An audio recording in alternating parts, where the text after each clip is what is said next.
Making key lime pie. Well, these are actually just regular limes, so I guess it's just lime pie, but really easy. Just get a bunch of limes, get your crust. This is a graham cracker crust that is pre-made. Oh, gluten-free? Graham cracker, gluten-free? You can make this yourself, or if you're lazy like me, you can just buy it. Put this on the side. We're going to zest some limes.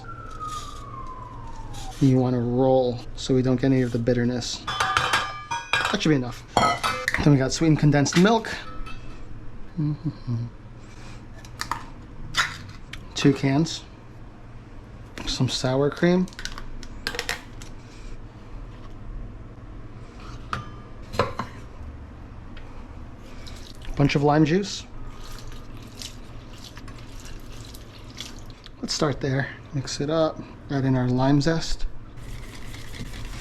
Once it's fully incorporated, and we'll just pour it onto this.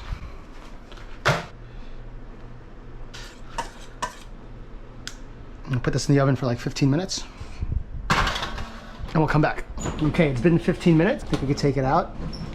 And then what we'll do is we'll leave this at room temperature, put it in the fridge for a couple hours, and then we will enjoy it. All right, it's the next day. Got drunk and fell asleep last night, so we're eating it now. Making some whipped cream.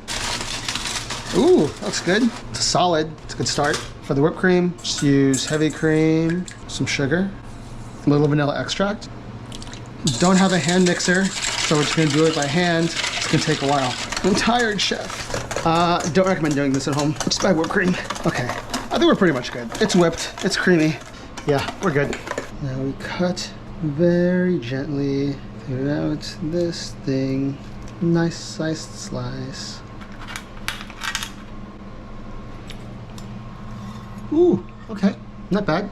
Nice dollop of whipped cream on top. Some more lemon zest for garnish. We got our key lime pie. Let's try it. I love key lime pie. Okay, this is delicious. I'm gonna go, maybe finish the whole pie. Goodbye.